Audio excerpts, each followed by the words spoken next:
Your Royal Highness Prince Hashem bin Al Hussein, Your Royal Highnesses, Your Excellencies, distinguished guests, trustees, families and friends, alumni, faculty and staff, students, and most especially the graduating class of 2026.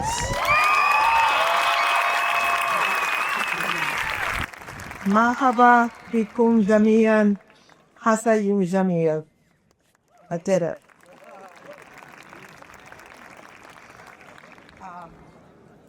It doesn't get any better than this. It really doesn't. I'm going to begin with a few moments of gratitude. Faculty, will you please stand for a moment? Seniors, during your 4 years in the Auburn School, our esteemed faculty, in addition to preparing their classes and teaching you, attending your artistic and sporting events, mentoring you, and simply being present, they wrote over 4,000 class comments and advisor letters, 494 college recommendations, enjoyed over 640 sit-down lunches with you, and invested more than 1,200 hours each in evening study hall cocos and weekend duties. Please thank the faculty.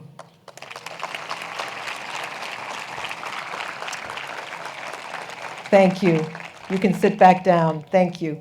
Parents, your turn. Please stand. Graduating parents. Class of 2026, I don't have exact figures for all of this, but I know the numbers are big. During your time at King's, your parents invested in tuition and fees, uniforms, law school ties and hoodies, skyrocketing Kazia bills, trips, prom dresses, summer opportunities, social activities, orthodonture, piano lessons, cell phones, and computers, on and on and on. And their investment of time and love cannot be estimated. Seniors, please thank your parents.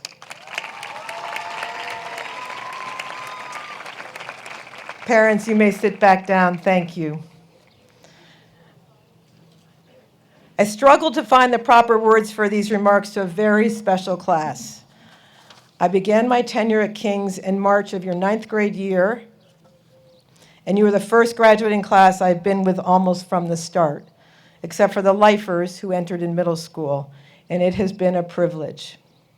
You entered the upper school in the aftermath of the global pandemic, before generative artificial intelligence became commonplace in daily life, and before many of our assumptions about technology shifted dramatically. You came of age as social media became ubiquitous, when we curtailed the use of cell phones during the academic day for your own good, and when ChatGPT forced schools everywhere to re-examine teaching and learning. You're also here when the Middle East reminded the world that history never leaves, that it is always present. You experienced anxiety producing uncertainty and profound sadness. You learned about resilience. While the world changed, however, you kept on building your lives. This spring, because of an unusually rainy season, parts of campus near the residential houses were left unmowed. What emerged were the green meadows. That's what I heard some of you call them, of beautiful wildflowers and tall grass. I'm also told there were a few critters other than cats, but I never saw any. You created your own paths through the meadows. You found workarounds, how to shorten the distance between buildings. Why walk any further than you have to?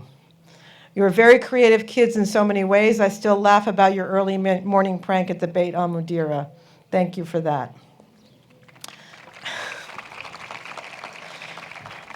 When I was out walking Lucy, I loved seeing those pathways emerge as the grass grew taller. I walked on them myself. I also noticed when the grass was finally cut, the pathways were still visible. The ground and grass had been firmly packed by your footsteps, creating a permanence. I wanted to write hurried footsteps, but I have yet to see you actually sprint to class when late. Those pathways are a metaphor for the class of 2026. During your years here, you created pathways of your own, pathways through the curriculum, to APs and beyond, through athletics and service, through leadership and deep friendships, through times of challenge and disruption, and through all our lives. You chose difficult classes, engaging clubs, competitions, close friends, co-curricular commitments, a social life, and ultimately your university. In doing so, you became who you are now, minutes from crossing the stage and receiving your diploma. Somewhere along the way, I imagine you figured out that you had to choose the direction of your pathways. You had to select among the many possibilities.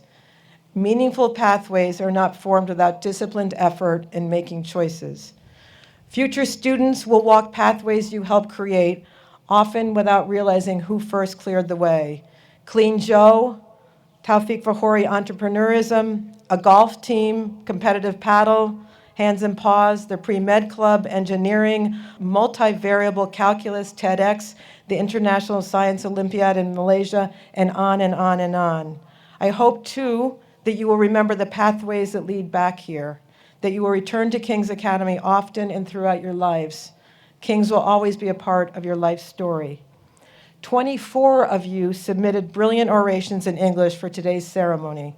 The selection committee had a daunting task, and I loved reading every single one of them. I found echoes of my own hopes for you in them. Janine spoke about what she said is one of my favorite words, grit. She said, grit stopped being something we were told and became something we chose. She went on to say, what I saw in my classmates was never a lack of capability, rather an abundance of it. Lena's oration led with, you matter to more people than you think and for more reasons than you know, the words on the banners around the school buildings. She said that King's is a community that could not have developed or grown without each and every one of us contributing to it. She also said that all of you challenged her to become more academically driven. She ended with, you matter to me far more than you realize, and I wish each of you the very best of the paths that lie ahead. Matter is always also the subject of the beautiful mosaic at the entrance of the Hess family dining hall, a gift to you from His Majesty King Abdullah II. Mattering and grit describe the class of 2026 remarkably well. Grit looks a lot like returning after disappointment, returning after failure, returning after losing big in an athletic tournament, after facing disappointment in the college process, after going home during the conflict, after homesickness when you were those little kids in the houses away from home for the very first time, after losing a loved one. I know that you were supported in these difficult moments. Someone reminded you that you could continue, that you could return.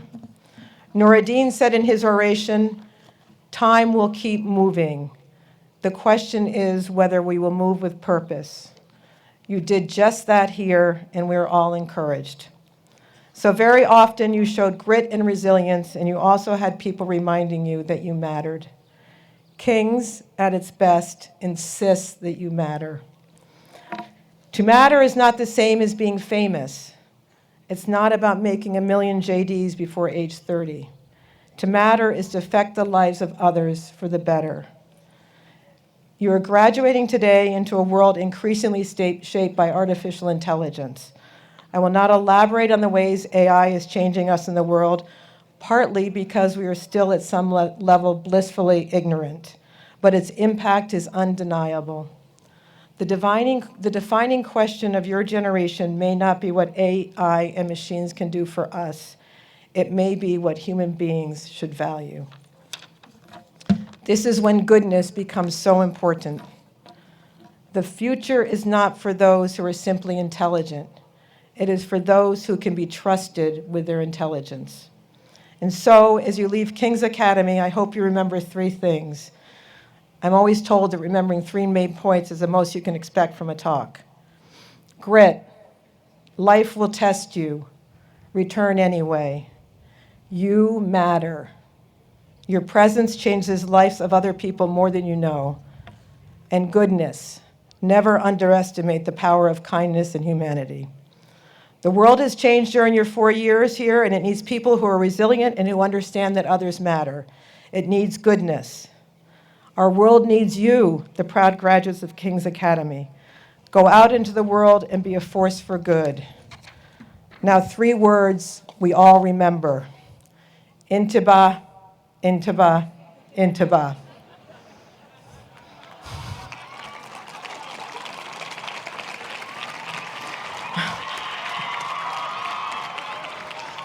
Or is it Intiba? Carry your intellect with you proudly, and carry your humanity with you even more proudly. Thank you, class of 2026.